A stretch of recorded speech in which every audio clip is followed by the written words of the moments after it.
नमस्कार मित्रों, महर्षि दुर्वासा भगवान शंकर के 7वें अवतार माने जाते हैं और उन्हें क्रोध का प्रतीक भी माना गया है। महर्षि दुर्वासा सतयुग, त्रेता और द्वापर युग तीनों के ही प्रमुख ऋषि माने जाते हैं और उन्हें हर तरह के लौकिक वरदान देने में समर्थ माना गया है। दुर्वासा जी ने तीनों युगों में दयालुत्व बस बहुतों के धर्म की परीक्षा ली। उनका श्राप हमेशा ही सृष्टि के लिए कल्याणकारी साबित हुआ।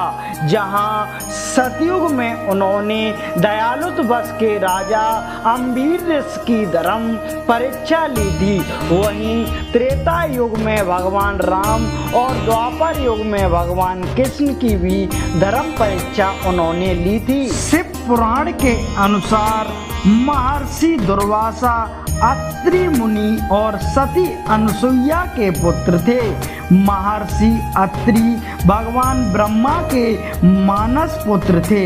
महर्षि अत्रि और सती अनसुईया काफी समय से पुत्र की कामना कर रहे थे, परंतु उन्हें पुत्र सुख की प्राप्ति नहीं हो रही थी। तत्पश्चात उन्होंने भगवान ब्रह्मा के कहे अनुसार ऋक्षकुल पर्वत पर अपनी पत्नी के साथ जाकर तप करने का निर्णय लिया।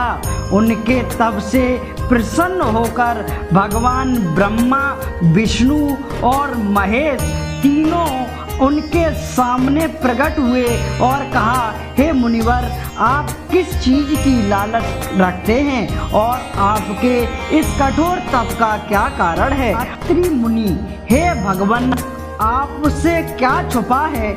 आप तो सब जानते हैं और हम पुत्र की इच्छा रखते हैं और यही कामना करते हैं कि हमें एक अति यशस्वी और यशधारी पुत्र प्राप्त हो। हमारा यह पुत्र हमारे तेज को पूरे संसार में फैलाए।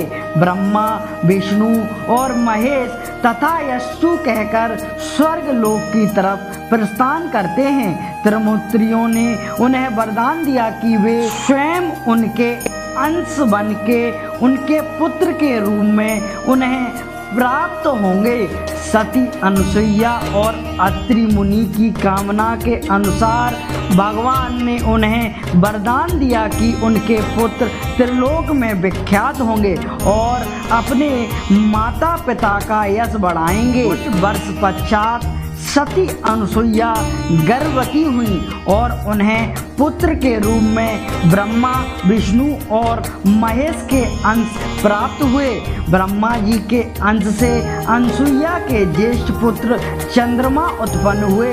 भगवान विष्णु के अंश से दैत्य और उनके तीसरे पुत्र शिव शंकर के अंश से मुनि दुर्वासा का जन्म हुआ। तो मित्रों, यह कारण था भगवान शिव को दुर्वासा ऋषि के रूप में अवतार लेने के पीछे की पौराणिक कथा।